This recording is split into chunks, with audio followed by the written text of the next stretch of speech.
Olá, pessoal! Nós estamos de volta para falarmos um pouquinho mais a respeito agora da formação econômica do estado do Rio de Janeiro. E para a gente poder tentar entender essa formação econômica, é necessário que a gente volte um pouquinho no tempo para a gente poder compreender lá por que os portugueses permaneceram aí pelo menos meio século sem ter grandes interesses, onde hoje é o território da Baía de Guanabara, a porta de entrada para o nosso estado do Rio de Janeiro. Você se recorda que os portugueses estabeleceram com o Brasil o que nós chamamos de colônia de exploração. O objetivo era retirar todos os recursos possíveis e imagináveis para o enriquecimento de Portugal. Por essa época, vigorava uma teoria econômica na Europa denominada de mercantilismo. E o mercantilismo dizia que quanto maior a acumulação primitiva de capitais, na forma de ouro, prata e pedras preciosas, mais poderoso um país seria. Da mesma forma que o mercantilismo propunha lá uma balança comercial superavitária. Você se lembra que balança comercial é aquela que coloca de um lado todas as exportações e do outro lado todas as importações. Superávit significa resultado positivo e, portanto, uma balança comercial superavitária significa dizer que um país deveria exportar mais do que importar e, assim, receber mais pelas exportações do que pagar pelas importações. Isso permitiria, então, um acúmulo na forma de acumulação primitiva de capitais, ou seja, de ouro, prata e pedras preciosas. Professor, por que você está citando isso? Eu estou citando isso porque quando Portugal chega ao Brasil, o objetivo era retirar algum recurso que pudesse enriquecer a metrópole portuguesa. O problema é que os indígenas brasileiros não haviam passado pela idade do ferro e do bronze, não dominavam a mineração. Para eles, ouro, prata e pedras preciosas não eram bens preciosos. Resultado, num primeiro momento, os portugueses vão estabelecer com o Brasil uma colônia de exploração, onde o primeiro grande ciclo econômico será o ciclo do pau-brasil. Legal? Então vamos botar isso no quadro? Vem para cá, pessoal. Então, indo aqui para o nosso quadro, em branco, o que nós temos? Quando em 1500 os portugueses chegam ao Brasil, então aqui a chegada dos portugueses ao Brasil,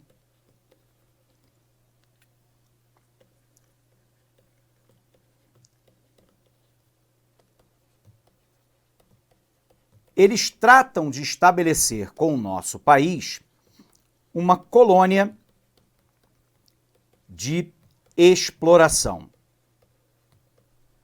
Portanto, o objetivo não era o povoamento do território, era a exploração de riquezas para Portugal.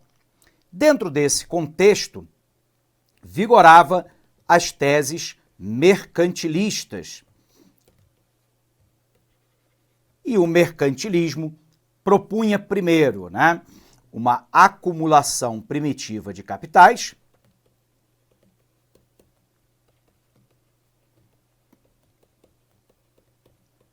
lembrando que essa acumulação primitiva de capitais na forma de ouro, prata e pedras preciosas, e num segundo momento, a ideia do superávit primário, ou seja, o objetivo era manter uma exportação maior do que a importação, de forma que Portugal pudesse acumular primitivamente capitais.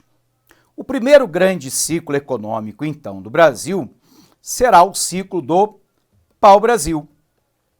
Aliás, madeira que dá origem ao nome do nosso país.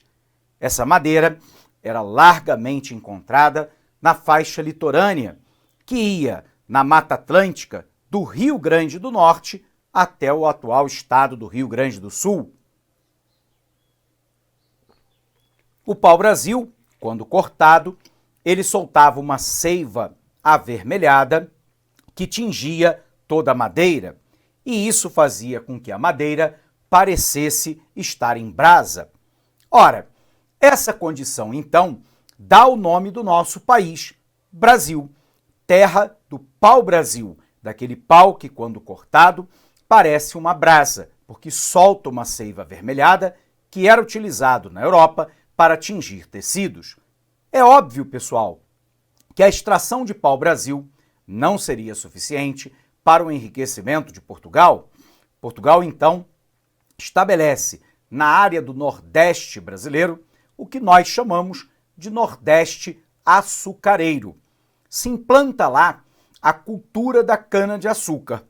Pois bem, boa parte do açúcar que o europeu conhecia era o açúcar de beterraba. O açúcar da cana-de-açúcar era muito mais benquisto pelos europeus pelo seu paladar, pela sua capacidade de adoçar alimentos. E sendo assim, se implementa no Brasil um segundo grande ciclo econômico chamado ciclo da cana-de-açúcar, o Nordeste açucareiro, na área da Zona da Mata Nordestina, área litorânea, fronteira com o Oceano Atlântico, se estabelece lá na modalidade de um grande latifúndio, ou seja, a palavra late significa grande, fúndio, fundiário, terra, e, portanto, grandes extensões de terra focadas basicamente para exportação do açúcar, dentro de um modelo escravocrata. Infelizmente, para nossa profunda tristeza, o Brasil estabeleceu que o escravo era também uma mercadoria e, portanto, era largamente vendido no Brasil. O mercado de escravos da costa da África abasteceu longamente os engenhos de cana-de-açúcar do Nordeste e de outras regiões do Brasil. Bom, nós estamos citando isso tudo para dizer para você que a região da Baía de Guanabara, porta de entrada do nosso estado do Rio de Janeiro, era uma área, então, que não tinha grandes interesses por parte de Portugal na sua ocupação. Não apresentava nenhuma riqueza aparente, e aqui nós tínhamos uma tribo indígena, dos Tupinambás, chamados também de tamoios. A palavra tamoio significa avós indígenas, ou antepassados indígenas, e esses tamoios tupinambás eram altamente refratários à presença de portugueses nessa região. Resultado, sem nenhuma riqueza aparente e sem ter lá uma comunicação pacífica com os indígenas, que eram, repito, refratários à presença portuguesa nessa região, Portugal deixou a área da Baía de Guanabara praticamente sem qualquer tipo de administração. E isso abriu a possibilidade para que os franceses chegassem à Baía de Guanabara. Villegagnon vai trazer, num primeiro momento, uma série de pessoas especializadas em línguas para poder aprender o tupi-guarani e servirem de tradutores. Num segundo momento, há uma chegada de franceses que vão tentar estabelecer na Baía de Guanabara o que eles chamavam de França Antártida. Lembrando, a Antártida é o nosso Polo Sul e, portanto, seria a porção da França mais ao sul. França Antártida. Lembrando lá que, pelo Tratado de Tordesilhas, as terras a leste a serem descobertas a 370 léguas do Cabo de Santo Agostinho seriam terras portuguesas, enquanto que as terras a oeste seriam terras espanholas. O resultado é que os franceses tentavam usurpar um pedaço da América para eles. Quando Villegagnon estabelece, então, comunicação com os índios tupinambás, com os tamoios, estabelecendo uma aliança para a formação de um pedaço da França no Rio de Janeiro, isso chama a atenção do governador-geral Mendes Sá. Mendes Sá, então, percebe que o inimigo do meu inimigo é meu amigo. E havia uma tribo indígena originária de Niterói, a tribo Temiminó, comandada pelo cacique Araribóia, e é por isso que tem a imagem de Araribóia logo na entrada ali da Praça das Barcas, em Niterói, o cacique Araribóia, junto com a sua tribo Temiminó, havia sido expulsa pelos franceses e pelos tupinambás da região de Niterói, se refugiando onde hoje é a Ilha do Governador. Resultado, Mendes Sá aproveita que os índios temiminós eram inimigos históricos dos tupinambás e montam uma aliança com o grupo Temiminó. Os portugueses, então, iniciam uma guerra e, ao final dessa guerra, antes do final da década de 1550, os portugueses ganham a guerra, expulsam os franceses, os tupinambás e tamoios são derrotados, a tribo Temiminó do cacique Araribóia volta para a ilha para o território de Niterói e nós temos então o início da ocupação do território do estado do Rio de Janeiro, tal qual nós conhecemos até os dias de hoje. Legal? Vamos botar isso no quadro? Vem para cá. Sabendo então, que o ciclo do pau-brasil não permitiria a ocupação do território, os portugueses implementaram um segundo ciclo, que será o ciclo da cana-de-açúcar. Esse ciclo da cana-de-açúcar na área do Nordeste, chamado também de Nordeste açucareiro. Daí o porquê o território do Rio de Janeiro tinha pouco interesse para os portugueses. A gente vai poder perceber que o território onde hoje é o estado do Rio de Janeiro não tinha riqueza aparente,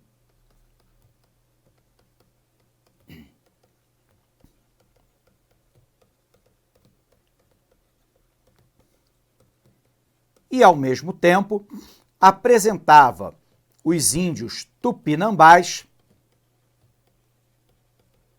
chamados às vezes de tamoios, que eram inimigos dos portugueses.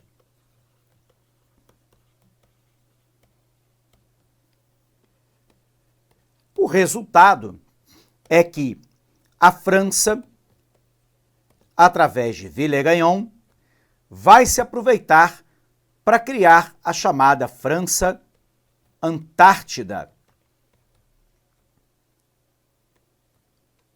Perdão, corrigindo aqui. A França Antártida, na área de hoje da Baía de Guanabara.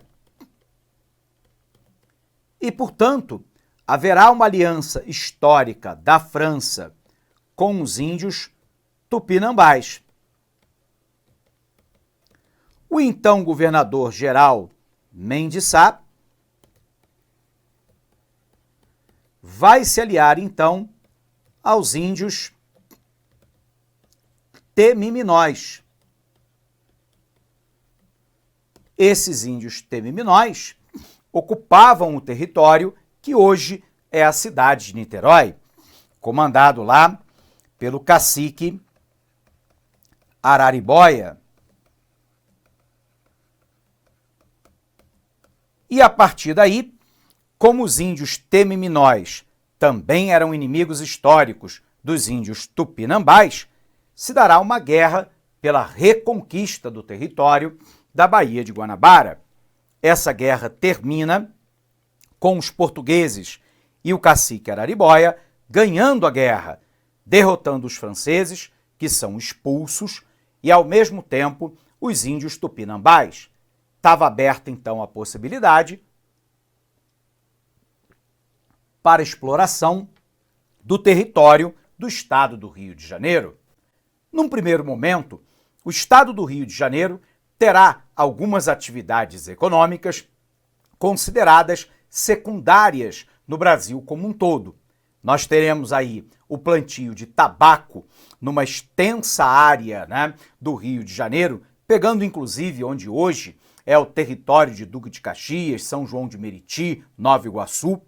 Teremos a presença de engenhos de cana-de-açúcar, plantando cana-de-açúcar nessas mesmas áreas, Nova Iguaçu, São João de Meriti, mas ao mesmo tempo Duque de Caxias, na área do entorno da Baía de Guanabara.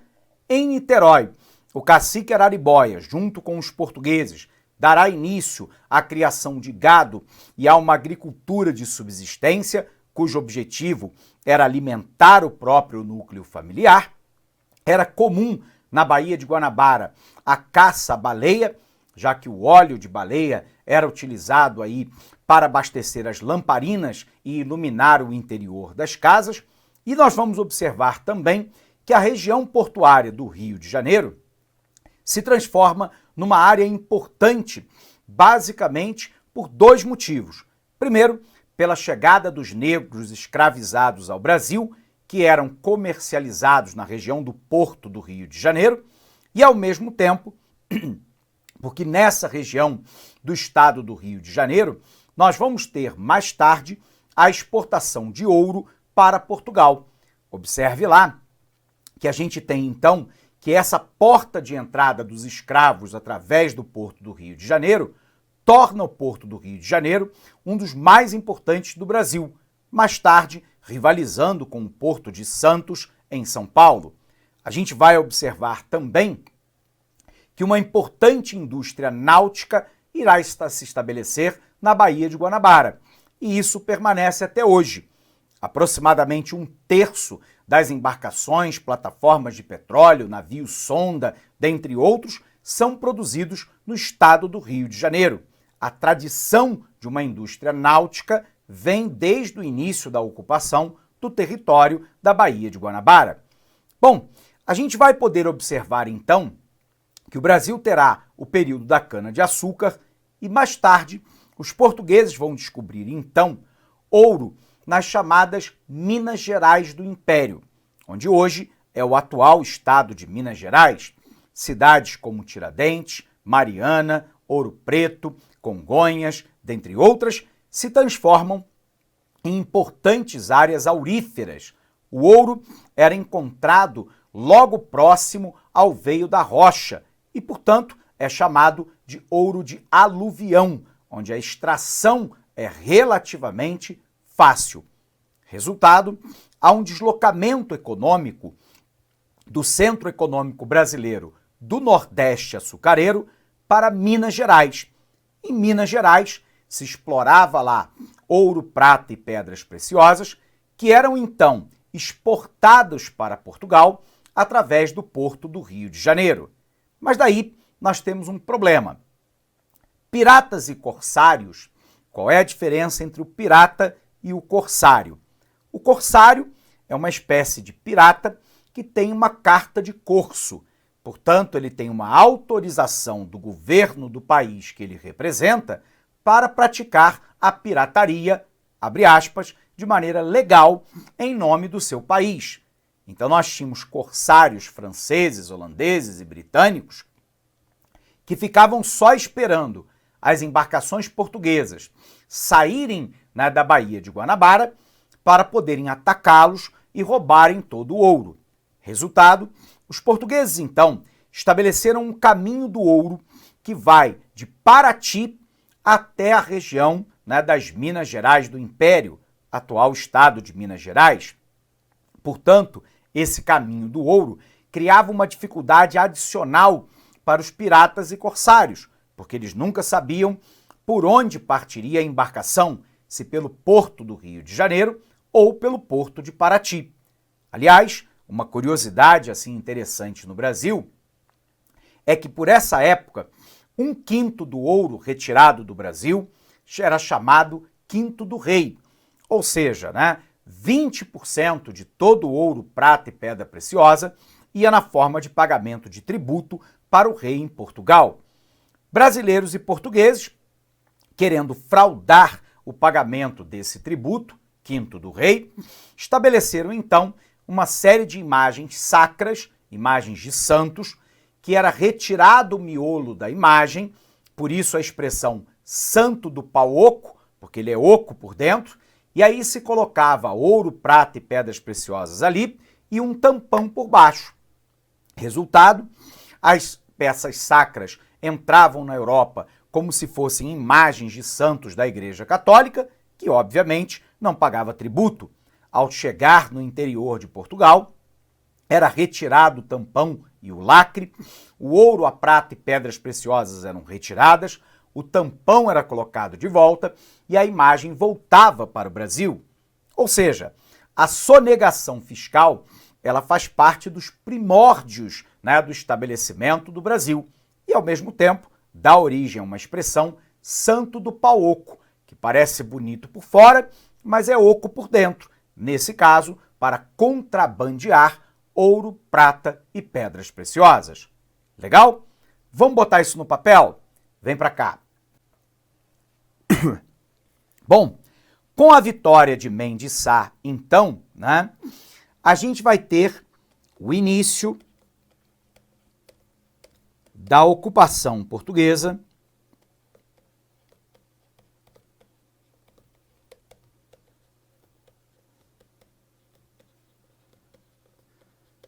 no Rio de Janeiro. E aí, algumas atividades econômicas se farão no Rio de Janeiro. O primeiro lá é a própria cana-de-açúcar. Haverá a construção de inúmeros engenhos espalhados no entorno da Baía de Guanabara. A caça à baleia, e o objetivo aqui, né, era a retirada do óleo de baleia, que servia, né, como combustível para as lamparinas. Observe-se nessa época também o plantio do tabaco, de uma pecuária e de uma agricultura de subsistência. Opa, corrigindo aqui. Subsistência, lembrando, né, que a agricultura e a pecuária de subsistência é aquela na qual eu crio animais, né, ou planto para alimentar o próprio núcleo familiar. A gente vai observar que outra atividade importante era o comércio de escravos.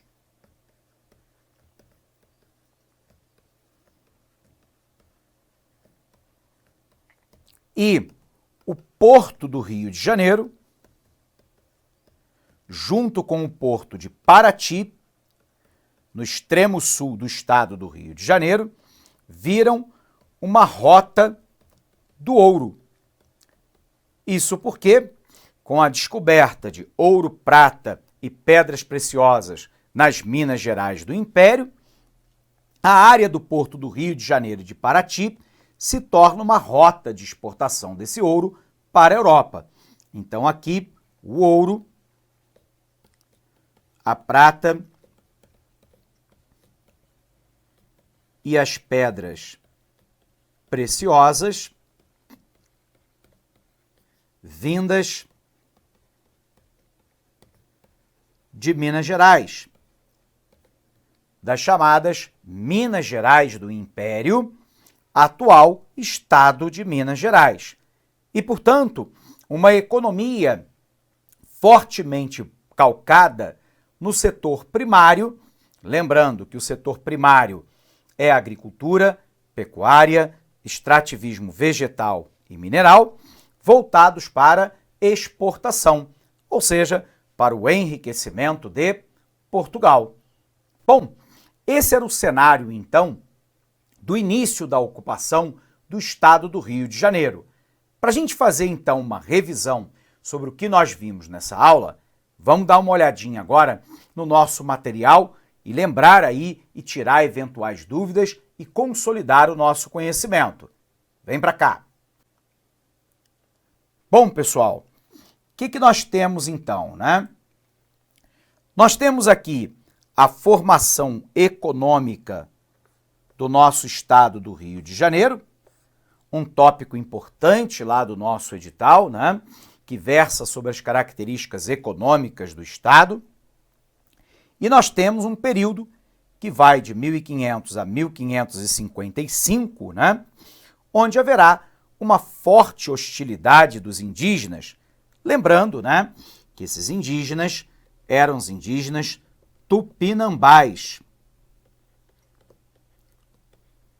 Lembrando que na sua prova, voltando aqui, também poderá cair com o nome de tamoio, né? Os tamoios. E, portanto, durante meio século, a área do Rio de Janeiro permaneceu sem colonização portuguesa. Isso abre espaço para que no período de 1565 a 1567, a Baía de Guanabara fosse ocupada pelos franceses, de maneira especial por Villegagnon. Villegagnon queria criar na Baía de Guanabara a chamada França Antártida, ou seja, a porção da França mais ao sul, né, dos seus territórios. E lembrando que eles queriam estabelecer aqui uma colônia de povoamento e, portanto, o objetivo era a ocupação do território e não necessariamente, num primeiro momento, a exploração da sua riqueza. A reação portuguesa vai se dar a partir de 1565, onde Villegagnon estabelecerá lá, né, a reação à ocupação francesa. Haverá uma aliança entre o governador Mendes Sá e o cacique Araribóia da tribo Temiminó, que era inimiga histórica dos tupinambás e tamoios. Resultado, franceses expulsos, tupinambás derrotados, e ocorre então a fundação da cidade de São Sebastião do Rio de Janeiro por Estácio de Sá. A gente vai poder observar que a economia no século XVI se baseava então fundamentalmente na pecuária, essa pecuária com o objetivo do fornecimento de carne, mas também de leite e couro. Aqui, nessa pecuária, com leite, couro, e esse couro servindo para fazer selaria, né, para fazer corda e embornal, e, obviamente, para o abastecimento de carne da população que crescia nessa área. Haverá uma grande lavoura de cana-de-açúcar entre 1583 e 1623, onde a Baía de Guanabara passou de 60 para 120 latifúndios produzindo açúcares para Portugal. Haverá exportação de ouro das Minas Gerais do Império através do Porto do Rio de Janeiro e, mais tarde, também através do Porto de Paraty. Qual era o objetivo, né? Furar o bloqueio de corsários e piratas que tentavam roubar o ouro de Portugal.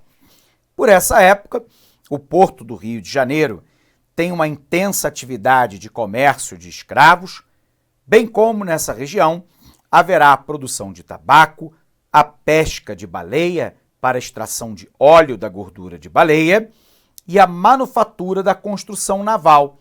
Aqui é importante a gente lembrar que até os dias atuais, a área do Rio de Janeiro é uma importante área de produção naval do país, com aproximadamente 1/3 da produção naval se estabelecendo entre o Rio de Janeiro e Niterói. Em 1698, é estabelecido também a Casa da Moeda. Lembrando que essa Casa da Moeda existe até hoje, né, na região de Santa Cruz, no Rio de Janeiro, e é a responsável pela produção de papel moeda e de moeda propriamente dita para o governo brasileiro. Nessa época, a Casa da Moeda cunhava as moedas de ouro que vinham lá das Minas Gerais do Império. Portanto, de uma posição secundária, a economia do Rio de Janeiro vai pouco a pouco ganhando protagonismo nacional. A gente vai observar nas próximas aulas que com o declínio lá do ouro nas Minas Gerais do Império, nós teremos a transferência em definitiva do centro econômico brasileiro para o Rio de Janeiro e São Paulo. Primeiro, com a vinda de Dom João VI e toda a família real, e num segundo momento, com o estabelecimento de uma longa cultura canavieira ligando o Rio de Janeiro a São Paulo através do Vale do Paraíba, por onde hoje corre a rodovia Dutra, que liga as duas metrópoles brasileiras, né? O Rio de Janeiro e a região metropolitana de São Paulo. Mas esse papo, bem legal, vai ficar para o nosso próximo encontro. Um abraço imenso para você, bons estudos e até lá!